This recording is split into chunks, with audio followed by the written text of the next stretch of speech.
রাজধানীতে একের পর এক তরুণীকে ফাঁদে ফেলে নির্যাতন ও ব্ল্যাকমেইল করে সিরিয়াল রেপিস্ট রাশেদুল ইসলাম রাব্বি। 2 মাসে অন্তত 13 তরুণী তার শিকার হয়েছেন। সম্প্রতি যাত্রাবাড়ির দনিয়া থেকে তাকে গ্রেফতারের পর বেরিয়ে এসেছে চাঞ্চল্যকর এসব তথ্য। যাত্রাবাড়ি থানায় আসা এক ভুক্তভোগীর অভিযোগের ভিত্তিতে গত সোমবার সন্ধ্যায় দনিয়া কলেজের সামনে থেকে রাশেদুল ইসলাম রাব্বিকে গ্রেপ্তার করে পুলিশ। বুধবার দুপুরে ডিএমপির মিডিয়া সেন্টারে সংবাদ সম্মেলনে তার ব্যাপারে বিস্তারিত তুলে ধরা হয়। পুলিশ বলছে, সামাজিক যোগাযোগ মাধ্যমে উপহার দেওয়ার কথা বলে ভুক্তভোগীদের যাত্রাবাড়ির গোয়ালবাড়ি মোড়ের একটি নির্মাণাধীন ভবনে ডেকে নিত রাব্বি। সেখানে নিয়ে জোরপূর্বক নির্যাতন করে তা মোবাইলে ধারণ করত।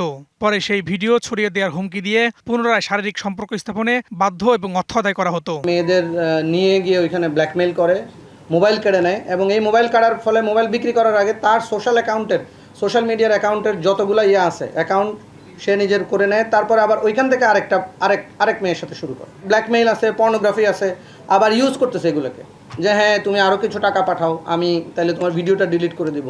গ্রেপ্তারের পর এখন পর্যন্ত অভিযুক্তের বিরুদ্ধে একই ধরনের 10টি অভিযোগ পাওয়া গেছে। সব ভিকটিমই মিরপুর এলাকার। 1 মাস 5 দিনের মধ্যে আমরা পাইছি এ পর্যন্ত 10টা, সে স্বীকার করছে 13টা। 4টা জিডি আমাদের কাছে আছে, মিরপুর থানায় আছে আরও।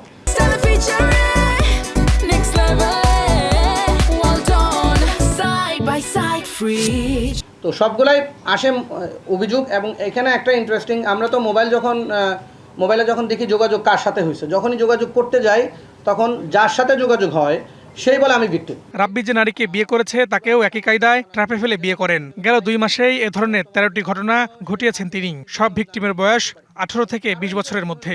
যাকে বিয়ে করছে তাকেও সে সেম ভাবে ট্র্যাপে ফেলে বিয়ে করছে। Farhaduzzaman, DBC news, Dhaka.